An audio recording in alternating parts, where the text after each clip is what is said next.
Good morning, everybody. Good morning, my beloved community of Ukiah, California, CSL. It's a great day here today. My name is Jack Hall. I'm your presider today and practitioner. And I wanted to let you know we are having a great day. Actually, first and foremost, the whole state's going to be getting a beautiful cleansing and renourishing of fluids, which we sorely need and have been needing for some time. So it's happening up north. I know Ukiah has been getting its fair share of nourishment, and it's continuing throughout the state. And we are here to get a lot of nourishing on multiple levels too. So I am looking forward to this time together with you all. And I wanted to start off this morning with a treatment before I get into introducing everybody further. So let's, I encourage you all to rest, to find some nourishment that always exists in that deep pool, that deep well of wealth, of connection, where we're never alone. So let's take a deep breath and go within. And I'm going to do this in first person. So I welcome you to make these words your own.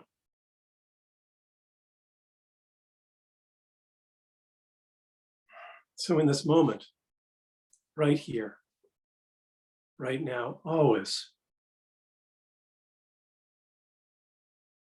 there is a depth, a breadth, a deep well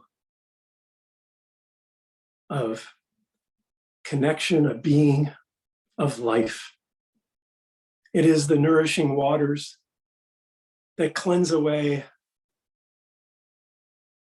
all that troubles us.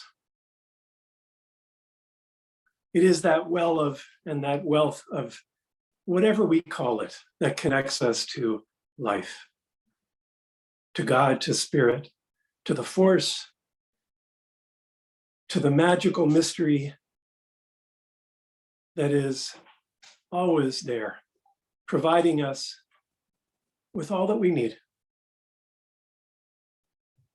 And in that space, I'm knowing that that which is and is being me is always providing me with all that I need right this moment, even in these words right now, in this time together that we have today. Spirit is filling us, nourishing us, washing us, re-nourishing us and rejuvenating us and filling us with greater strength, greater connection with that source that is life. So I am filled with a profound, profound joy, a profound epiphany of just love, of connection with life. That all is well right now, and all is good, and all is unfolding just as it needs to, perfectly, gracefully, easily. All that we perceive as needs are provided when we dip into this well, when we spend time right here and let go of our limiting thoughts and expand into our expansive hearts and deeper knowing, which is always there. So in this presence, in this time together, in this truth, I am so grateful, and I release this knowing it's celebrated, joyful perfection. And together we say, and so it is. So today we have some amazing, I have not heard our musician, I have not heard our speaker before. We have some fresh waters present, and I am excited about it today. I want to welcome Our soloist today is Rhapsodiva. All right. I am excited. We have Rhapsodiva is actually 4 beautiful women who are going to share their gifts with us in just a moment. And I just want to turn it over to them and let's welcome them with great joy.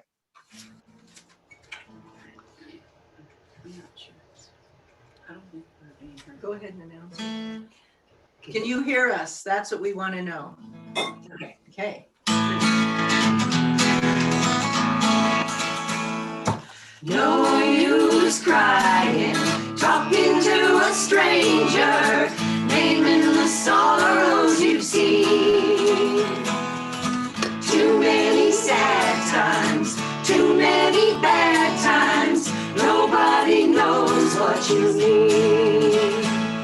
But if somehow you could pack up your sorrows and give them all to me, you would lose them. I know how you lose them. Give them all to me. No use rambling, walking in the shadows, trailing a wandering star. No one beside you, no one to hide you, nobody knows where you are. But if somehow you could pack up your sorrows and give them all to me, you would lose them. I know how to use them. Give them all to me. No use gambling, running in the darkness, looking for a spirit that's free. Too many wrong times, too many long times, nobody knows what you see. But if somehow you could pack up your sorrows and give them all to me, you would lose them. I know how to use them.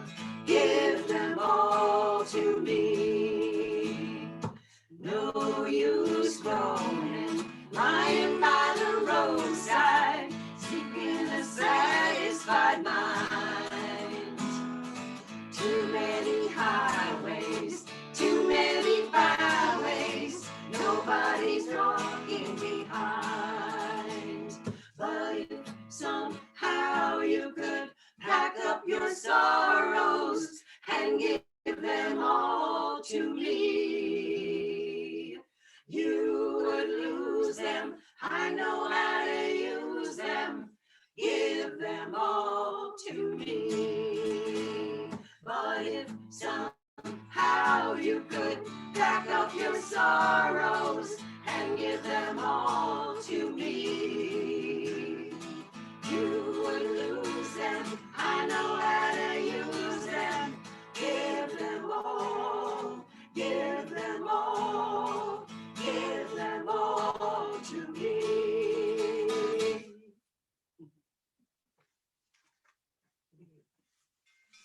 That was fantastic. Well, we are lifted up. We are lifted up. Thank you so much. That was really lovely. Totally appreciate it. And now I want to introduce our beautiful speaker from San Jose, California, Reverend Susan Overland. And it's a joy to have her here. I have not had the pleasure of hearing her before. I know Reverend Candace has some time ago in the center in San Jose, but I wanted to just say a little, she wears many hats, or has worn many hats at her center over the years, and has done a westward migration before that from the East Coast to the West Coast, and has been in the tech field, in the tech world, and also been in the theater world. So I know that we will have an enlightening and enlivening talk today. Her theme is joyous expectancy, which for the holidays, I think is a wonderful theme. And I'm going to hand it over to you, Reverend Sue. If you have any more you would like to share about yourself, it would be lovely too. And welcome. Thank you so much, Jack. Thank you for your lovely prayer. I'm assuming the volume's okay. Everybody good? Can you hear me well? I can hear you. Yeah. Thank you, thank you. Thank you for your prayer. Thank you for that beautiful opening song. What harmonies I love. I admire the ability to harmonize like that. My husband is online. He just joined us and he is a classically trained singer. My husband, Max. So I'm always grateful for lovely music on a Sunday, well, any day really. So thank you, everybody. And thank you, Reverend Candace, for inviting me. Mary, thank you for your support and the whole support team. You guys have a beautiful, beautiful community. And I don't have much to add. I am the associate minister at the Center for Spiritual Living in San Jose. We're in a lovely little residential neighborhood. If you weren't looking for us, you wouldn't find us. We get that a lot from new people who find us. It's like, wow, you guys are a really well-kept secret. I'm like, I know, I know, because we're on like, we have a very big property. We have a 2-story building. The whole property is about, I don't know, I think it's 20, how many square feet are we? We're like over 5,000 square feet. Right around 23 to 25. Yeah, 23,000. So it's huge, but on a residential street, we're like right at the end of a row of all these beautiful homes. So it's lovely to be here, as I said. And we have for all of 2021 in San Jose, our annual theme has been Look Up. It is a beautiful lesson that we took from Reverend Dr. Kathy Ann Lewis. I don't know if you've had a chance to meet or hear Kathy Ann. She's the senior minister at CSL Seattle, Center for Spiritual Living Seattle. And Kathy Ann taught us on a retreat that when you're grappling or struggling with something, if you're looking down, you really can't see anything but the problem. You can't, it's all you can see. And when you look forward, if you look straight ahead, you begin to have different periphery vision, but the problem is still kind of first and foremost in your line of sight. So Kathy Ann teaches that when you're grappling with something, go ahead and start by looking down and then look forward, but then eventually just raise your eyes. You don't have to strain your neck or anything. You may want to just kind of raise your eyes to where the ceiling meets the wall. And you can actually physically feel it in your body that everything changes when you begin to actually look up. So we have explored that throughout all of 2021, which is what a challenging year to remind yourself to keep looking up, right? And the month of December, the global theme, for those who are following along with the denomination creates a global theme and monthly themes every year. So December has been about the joy of becoming. So in our time together, I know I'm talking about joyous expectancy. I'm actually going to end with that, but I want to cover 3 points. I want to talk about the joy of becoming still. I want to talk about one of my favorite topics for this time of year. There's something about Mary. I was raised in the Catholic Church. So my relationship to Mother Mary has always been strong, and it still is. And then joyous expectancy and looking at the world through sacred eyes. There's actually a book called Sacred Eyes. And December is a really good time for all 3 of those things, right? It's a very rich and full month. And we begin, when you think about the whole month of December, I love that whole concept of saying happy holidays because there's so much in December, right? I mean, and I'm a huge Christmas fan. We just Christmasified the house the past 2 weekends, thanks to my husband. And so we start the month with the Feast of St. Nicholas, which I always love. I love to talk to my grandkids about that because when they start to get to that age where they wonder if Santa Claus is real, I love to be able to tell them that, yes, there is a Nicholas, and Nicholas was very real, and it's a beautiful way to continue their shining eyes, their sacred eyes when we talk about that. And then we have Hanukkah, which just ended last Sunday, was the last day of Hanukkah. We have Advent, which is the 6 weeks leading up to Christmas. We have the Feast of the Immaculate Conception. We have the Buddhist Bodhi Day. That was the day that the Buddha actually achieved enlightenment. We have the winter solstice, which is coming up on the 21st. So we get to celebrate with our pagan brothers and sisters. And I love digging into my Irish roots and taking the lessons from Bridget and all the Druids at that time of year. And then there's Christmas, and then there's St. Stephen's Day or Boxing Day, and Kwanzaa. And even today is actually the Feast of Our Lady of Guadalupe, which is a huge celebration for our brothers and sisters of Mexican descent. It's busy. I mean, when you take all of that in, December is busy. It is a busy, busy time. And the journey that is 2021 is also coming to an end, right? Because then we have the 31st, or we have New Year's Eve, and I'm still deciding what to wear to my living room on New Year's Eve. I saw a funny meme this week that says, I don't know what to wear to my living room on New Year's Eve, or if I'm even going to go. So that just made me, that's kind of how our holiday is. We celebrate the East Coast New Year. We ring in the New Year at 10 p.m. California time. Or actually 9 p.m. We get to ring in the New Year. And sometimes we make it till midnight here, but sometimes we don't. But really, while a year is coming to an end, it's the beginning, right? We're beginning a whole nother cycle, a whole other year. And at each solstice, there is a beautiful stillness that comes to being. And in a few days where we get to pause, right, between the dwindling light and the lengthening days, or unless you're in the Southern Hemisphere, then it's the opposite way. But it really is a time to sit and be with ourselves right where we are, listening to the still small voice as it speaks, to all that has transpired in 2021, to all that is our greatest yet to be in 2022. And then giving ourselves over to the mystery, because it really is a beautiful month to be with the mystery of the season, right? And then there's the wonder, which I'll talk about in a little bit, but it's also busy. It gets busy. It's a busy time of year. Especially for those of you who are involved in your centers, right? I know in our center, we're trying to close out one year and then put our budget together for next year.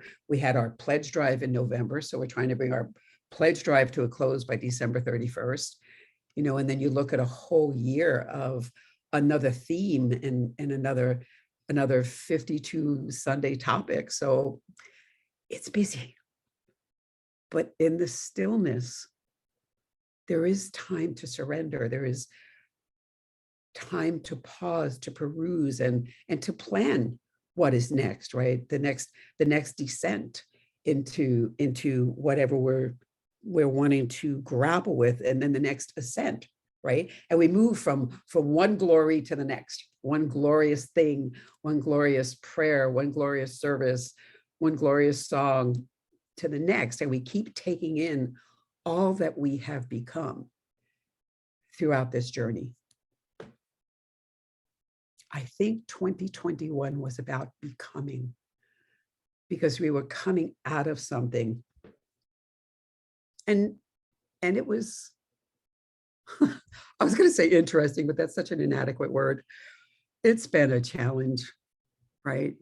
There were no classes in ministerial school on how to minister in a pandemic. I used to joke with the dean, our beautiful dean for the School of Leadership is at the time, he was the dean of all of the schools of ministry throughout the United States, but he was housed in Santa Rosa. And Dr. Kim Kaiser, Reverend Dr. Kim Kaiser, is such a beautiful, beautiful soul. But I used to joke with him and say, you guys need to offer a class that's entitled, "There is no class for that." And I still joke with him about that, because there is no class.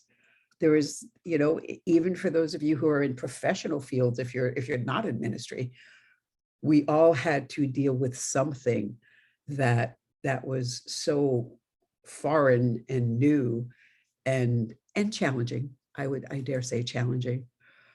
So no matter what it is, whether we're learning a new skill, whether we're learning a new coping mechanism or undertaking an adventure, right?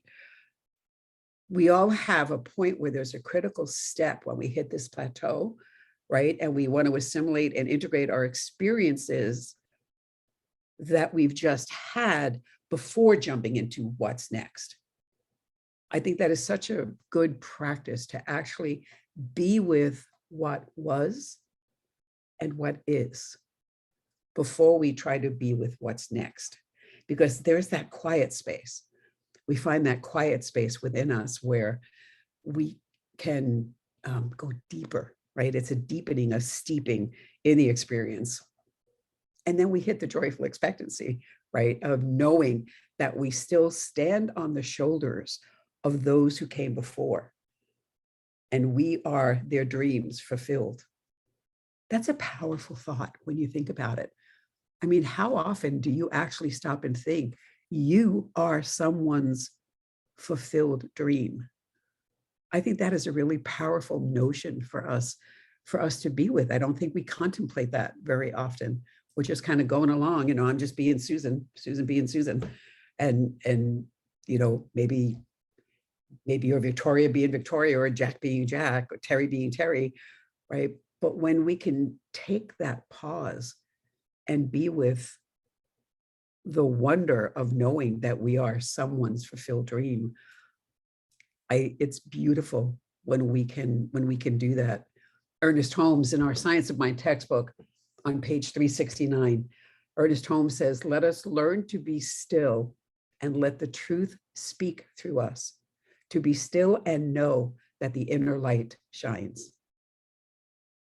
That is a beautiful quote. Let us learn to be still and let the truth speak through us, to be still and know that the inner light shines. We all have that inner light. We have that amazing, beautiful inner light. And what a beautiful time of season. What a great time of season. What a great season of the year to be looking at how we let our light shine and letting our light shine. This thing about stillness, it was not an easy journey for me. I have to confess to all of you, I have to out myself, because it took me a long time to get comfortable with the company I was keeping in the stillness. Meditation for me did not come easy. And so I took the advice of my very first teacher.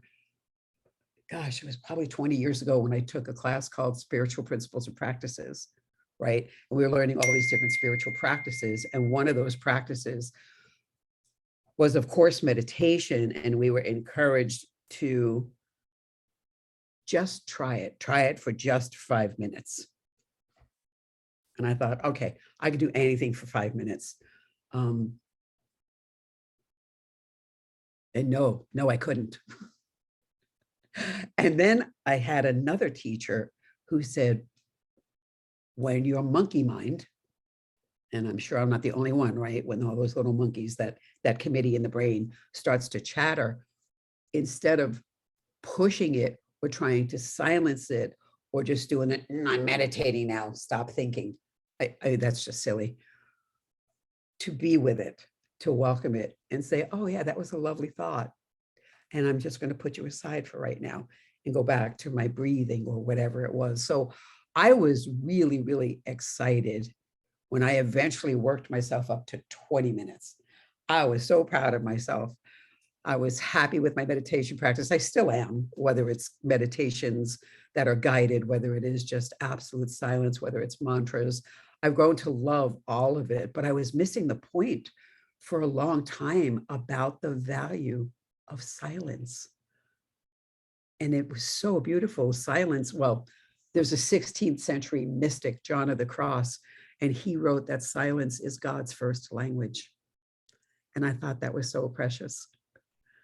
And I'm aware that this is an interesting topic, by the way, to try to broach 13 days before Christmas. 13 days before Christmas, and let's tell everybody, no, you need to find time for silence. Meanwhile, there's Christmas music everywhere you go, and there's traffic jams, and the stores are crowded. And some of us may have guests arriving from out of town, but it's a time, I don't know about you, it's actually a time when I hunger for it even more. I hunger for a space where I can just find that. Eckhart Tolle wrote a book called The Power of Now, of which some of you might be familiar with. And he wrote in that book, in holy waiting, all of your attention is in the now. You're present with your whole being, every cell of your body. It is only now that you are truly yourself. But I love the thought of holy waiting. I was very moved by that as well, because that brings me to the second point I wanted to share with you, that there's something about Mary, something really profound. I mean, we all know the nativity story in one form or another. A young woman betrothed to Joseph, she's visited by an angel. She's told she will deliver the Christ child. And the facts have been debated for millennia, but it's more important that we don't lose sight of the power of the story, the metaphysical and the metaphorical aspects, right? We're talking about the birth of consciousness as we know it. That is the whole story of the nativity, the birth of consciousness, and we could go on and on trying to decide, well, was she a virgin? Did an angel visit her? The whole, that wouldn't have been proper for that time, but really, I teach metaphysical Bible. It's my favorite class. And when you think about the different iterations of the language from the Koinos Greek to the Hebrew, the Aramaic, right? And all those different translations until King James finally got a hold of it and used it to control the people. The word virgin in Aramaic is the same word as maiden. So, but for the misinterpretation of where one of those dots was in the writing of the language, scripture could have said a maiden. But none of that is as important as the birth of consciousness that it comes to represent. And also the fact that we're talking about the divine feminine, right? The ultimate representation of female spirituality and grace. Here she is, this young woman, 13, 14, and her answer is, I am the Lord's servant. May it be to me as you have said. She basically said, and so it is. That's exactly what she said. Mary said yes. And I am always, always so moved by that, because as I do have a theater background, as Jack said when he introduced me, and one of my very first and very favorite classes, which I still teach, is an improv class. And I teach spiritual improv at our center, in the before times when we could actually be all together and running around a room together. But one of the examples I use, because one of the first rules of improv is say yes and take it a step further, not just yes, but yes and, is a very, very basic tenet of improv. And when I teach spiritual improv, I teach that concept of moving through your life saying yes and, right? As long as it doesn't go against your values or, anything that might for you, be a value break or something immoral or illegal. Please don't break the law, because Reverend Susan told you to. I will not bail you out. But if we move through the world, I'm always so astounded when I pray with people who are maybe looking for a significant other, right? And I'll say, well, have you gone out to dinner, or do you go to any dating sites, or have you asked your friends, hey, if you know somebody, hook me up once in a while? And I'm always so astounded when they say, oh no, I don't do that. And I'm like, well, I think the universe is capable of anything.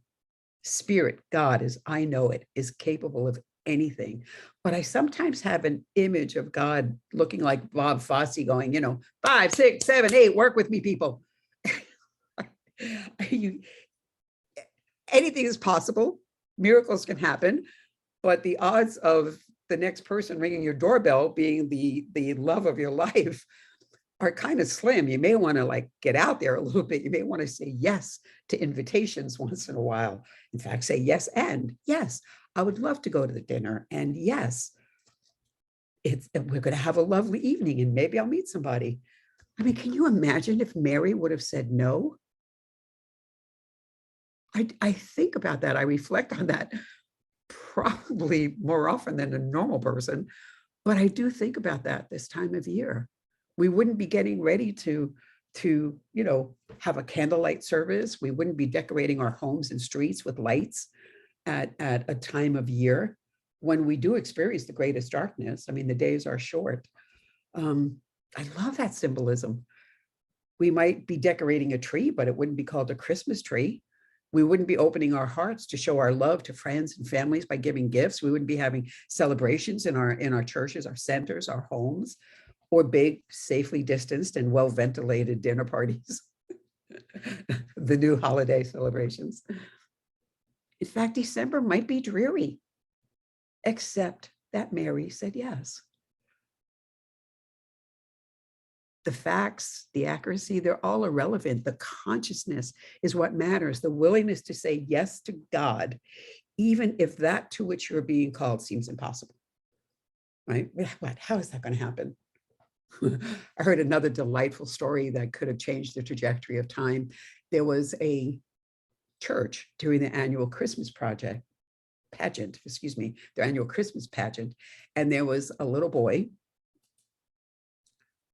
whose name was Joseph, by the way, and he insisted to the teacher that because his name was Joseph, he had to be Joseph.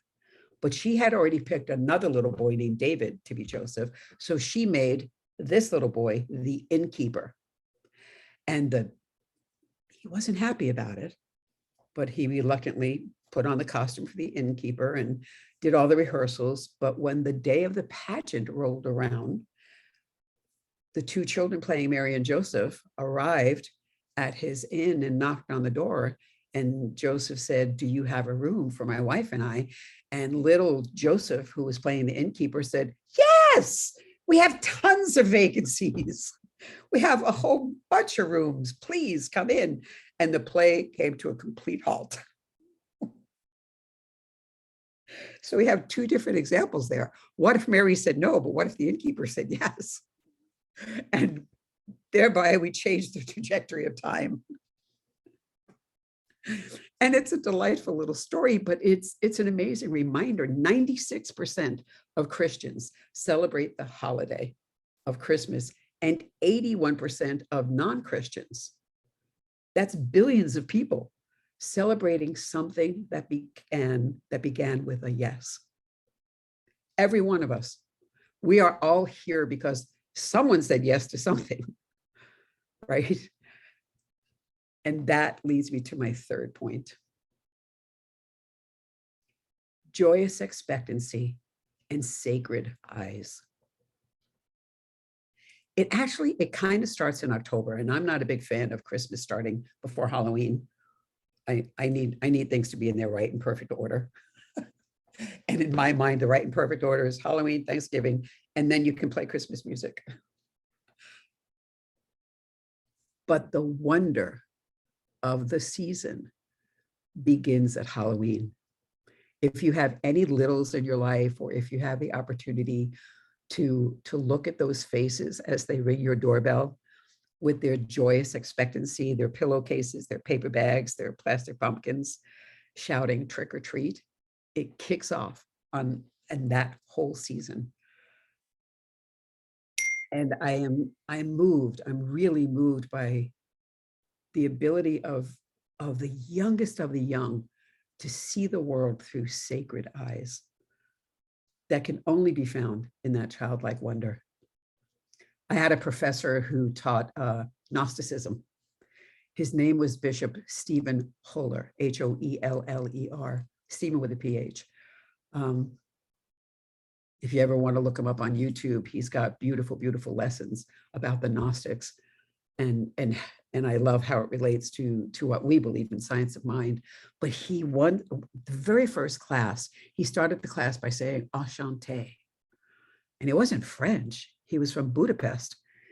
he had like this really thick accent. I loved his accent, especially when he was trying to talk about Gnosticism, and he would complain about the Dan Brown novels and how they misconstrued Gnosticism. But he did it in this amazing, Budapest accent. But he started the class by saying "Enchanté," and he said that it was his hope that throughout the class, throughout our time together, we could find enchantment.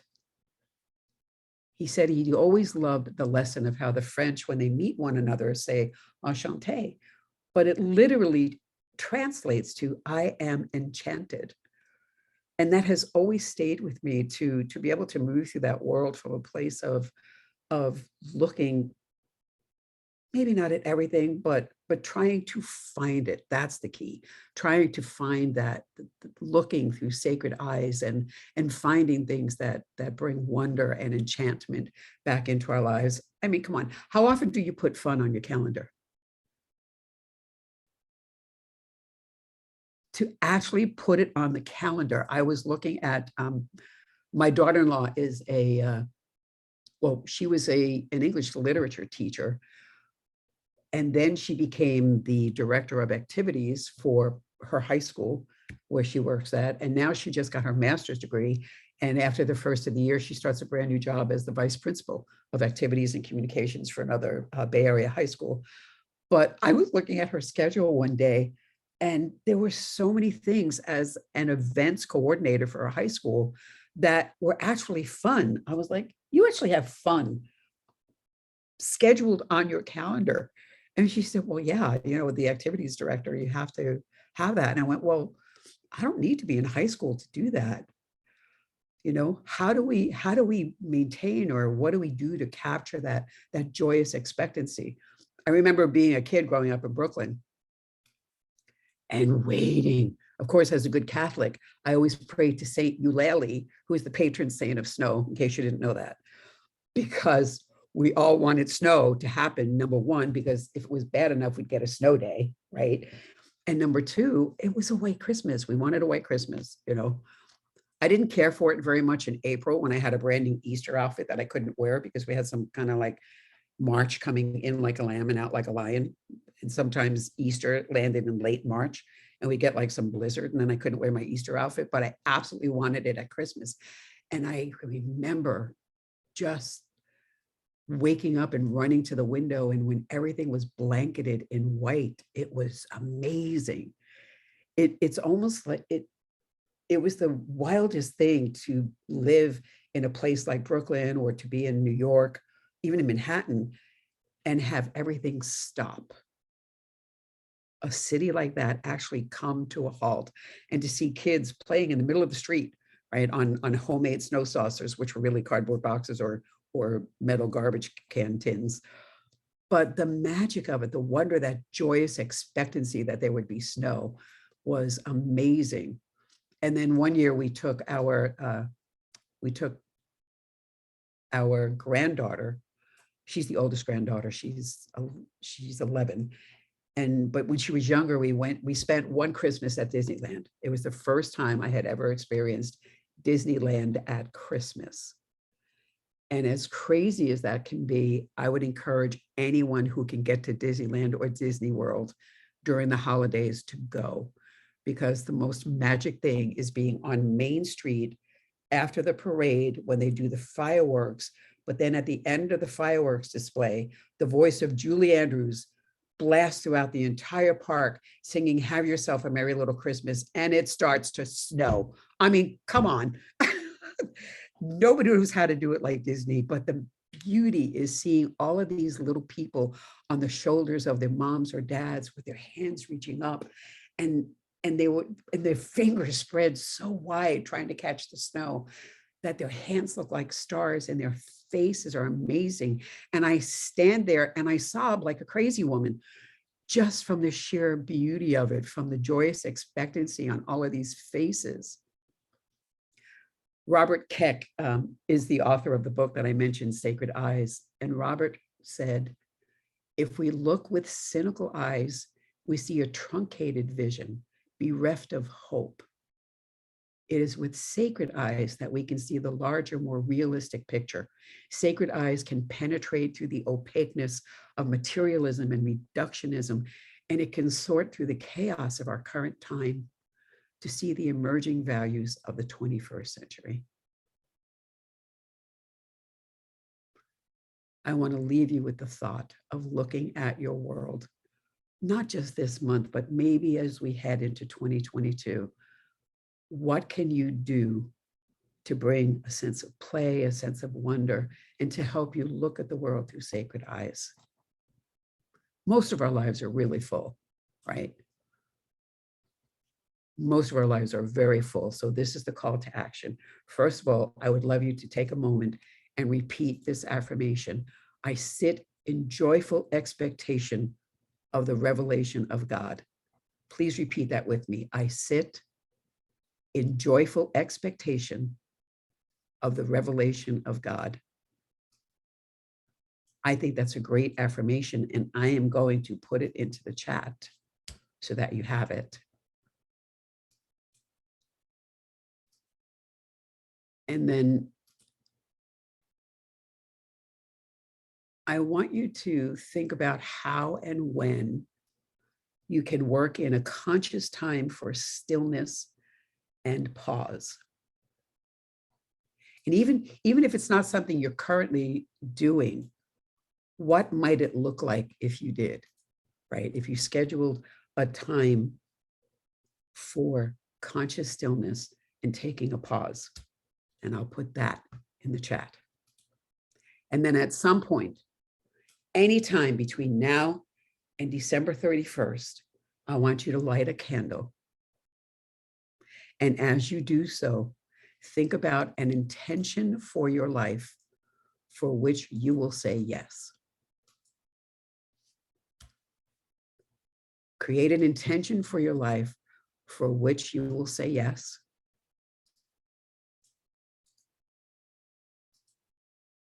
And as you approach the new year,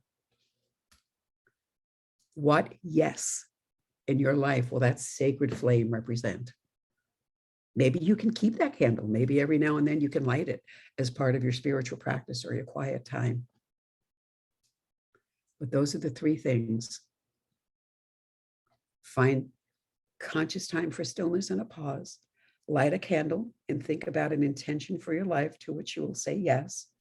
And then what yes in your life will that sacred flame represent as you approach a brand new baby year? I thank you for your time today. I'm so grateful to be with all of you. And I would like to invite you to join me in Spiritual Mind Treatment. Let's take a deep breath.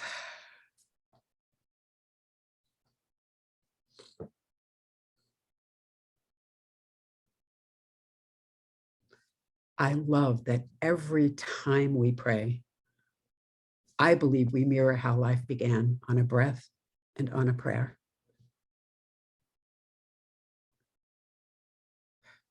And so I close my time with you today by knowing that there is only one life, one power, one source.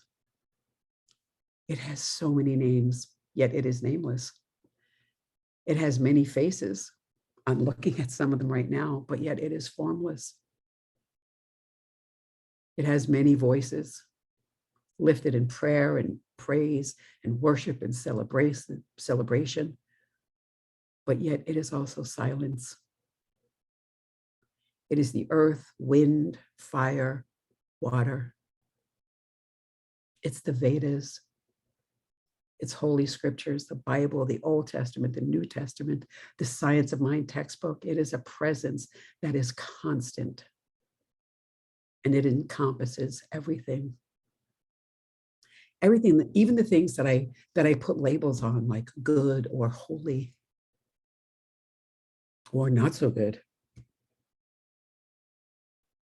All of the qualities the qualities in this life that I value, that I treasure, that I hope to embody, that I work at embodying: compassion, harmony, friendship, prosperity, laughter, peace, light, joy, joyous expectancy, sacred eyes, creativity, the sacred yes, and of course, love. Always, always love. And so much more, because when we talk about the thing itself, it is limitless. I am ever mindful that I am part of a philosophy, a way of life, this thing called the science of mind, which teaches that all of those qualities, all of the things God is, I am as well. That is a statement that leaves me breathless with wonder when I really, really sit with it. All of the things God is, I am. Not just on Sunday.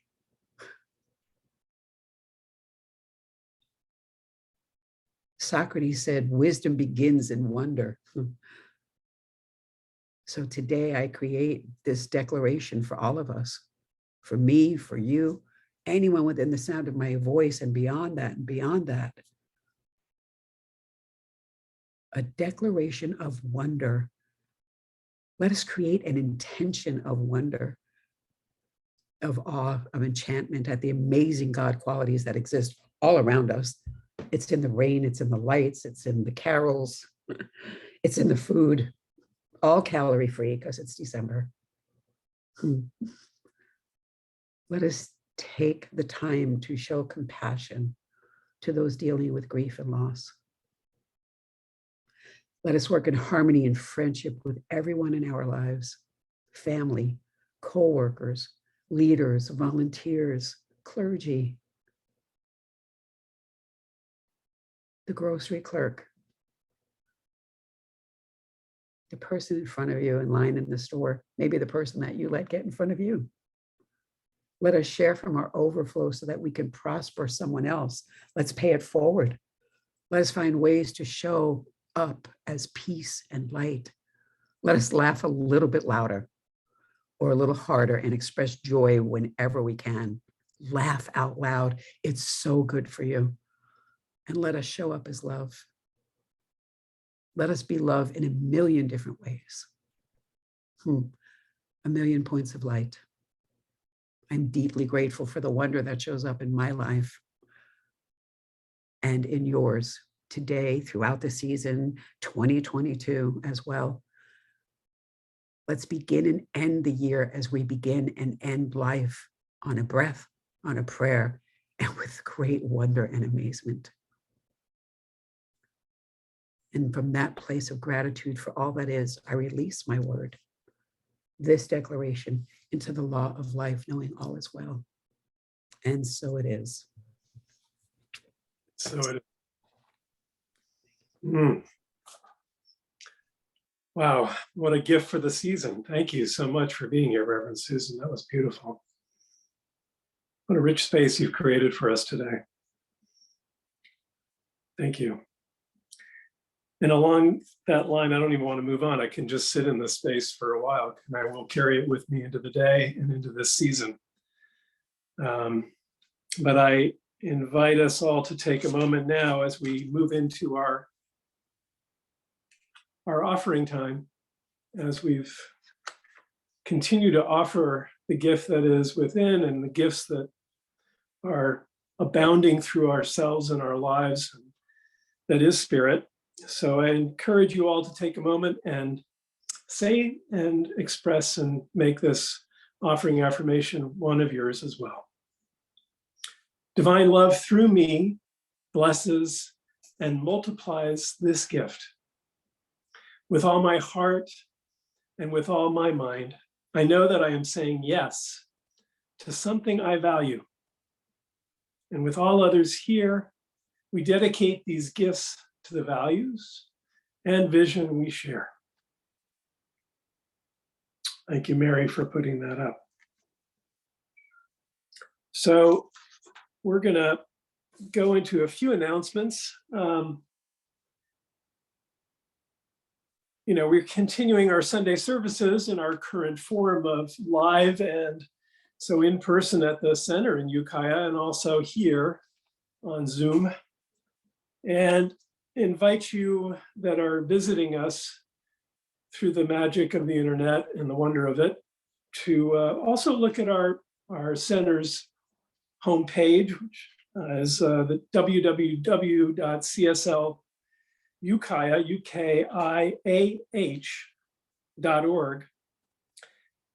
And obviously, if you plan to come to service, I'm bouncing around a bit, but if you come to service, bring a face mask. We also have some there, and things are clean and tidy and beautiful, and it's nice to be in person these days and be able to share in a deeper way and a connected way after this time of separation and in these COVID days of being alone. So, but I invite you also back to our homepage. We also have connections via Facebook and YouTube. You can hear past services. And we also have ways of supporting the community through our building bridges with our homeless shelter in Ukiah. I encourage you all to support. Now's a gift, the time of giving, and that's the greatest gift. And there are a lot of people, especially through these period of COVID, that are in greater need. And so we have on the website, I believe, actually, we're going to be posting our newsletter there, greater detail as to how to give. But I'm not even going to go into all that because it's a rather lengthy bit there, but I encourage you to participate in giving in any way you can during this time. And certainly the homeless are in need as well. So I'd like to reintroduce our singers. Jack, Yes, did I forget something? I'm going to interrupt for a second. Candace. Yeah, I just want to remind you also that there is a board meeting after the service today. And so Yes, board we do. members, please Yes. attend. I also want to remind all of you that, we are taking very serious steps to engage a new minister here. Oh, yeah. And we are today at the board meeting, we will be approving a letter of call to send to Angelica. So for those of you who are not on the board, if you're interested, you can go to, because this will be we'll be sharing this minister. She'll be the minister where she is right now, which is in Eureka, and here. She will be coming here. Probably part of the letter of call is once a month. She'll actually be in Ukiah and doing the service from here and be able to, but she'll be available all the time, just like I've been available by phone, by Zoom, by whatever.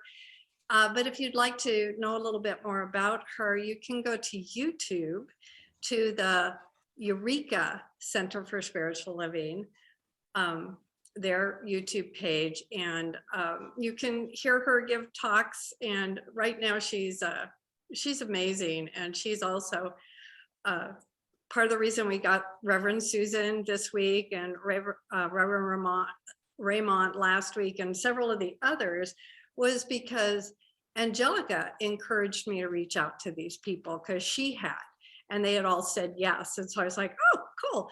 So you want to check her out, because we're hoping that by our annual meeting, which will be in January, probably the 4th week, which I think is the 23rd, we will be asking the congregation to approve us hiring her. And then she is going to be speaking here on the 30th. And so some things may shift a little bit around that. We may want to hear her live first, but my last Sunday to be the GAP minister is supposed to be the last Sunday in January. So I would really love to have her in place before that. So anyway, I just wanted to make sure that you guys were all aware of that. And because Jack mentioned the building bridges, which is a homeless center, which we do still support with goods, we have started giving our monthly cash support to the animal shelter here in Ukiah. So I just wanted you to know that we are still reaching out and trying to support things that we believe are good works in our community. So, okay, Jack, take it away. I'm back to you. No, I really appreciate that, Candace. And I think, oops, sorry, here I am. Very appropriate too for you to make those announcements, everybody, and much appreciated. And it's an exciting time, you know. We have a lot to be grateful for in that regard. So let's welcome back our music and Rhapsodivas. The Rhapsodivas, it says singular, but I would say definitely we have a Rhapsodivas. The divas are going to sing us out here. So go for it, girls, ladies. Love it. This song was written by Edie Morris many years ago for Plowshares. It was. And this is a song we just like to share with you all. There's a light in everybody's heart that shines within you and me, and in the darkness you see a vision of everybody living peacefully. So take that light, shining through the night of our darkest fears to our greatest goals. Shine it in the day, while we work and play. It's gonna guide us into a new age. My sisters and brothers, lovers of the earth, we gotta have hope to carry us through. And all the children of the future will need a place where they can grow. So take that light, shining through the night of our darkest fears to our greatest goals. Shine it in the day, while we work and play. It's gonna guide us into a new age. There's a lot of love coming from above, and we can spread the wealth to everybody. And in times of trouble, you need a friend. You're not alone. You can call on me. So take that light, shining in the night of our darkest fears to our greatest goals. Shine it in the day, while we work and play. It's gonna guide us into a new age. We'll build a future on truth and understanding. We all have the same need. We wanna be free. And in that struggle for our vision, all the answers will come naturally. So take that light, shine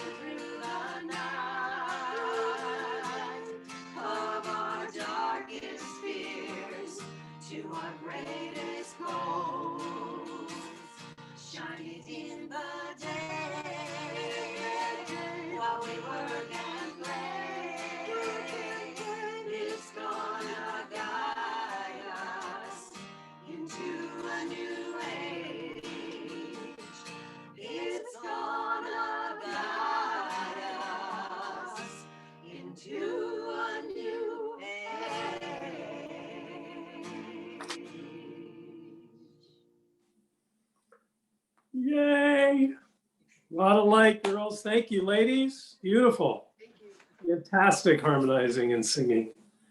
And a perfect theme. Tying it all together. Yay. Well, we have a lot to be looking forward to in the coming weeks and a lot to be grateful for. And I'm so grateful for you all dressing up and showing up and sharing your gifts today. Thank you so much, Reverend Susan. Thank you, Rhapsodivas. It was fantastic having you, and I really hope you come back because we really enjoyed the harmonizing. I think it was, and the songs were great. So I want to say namaste to you all and see you next week.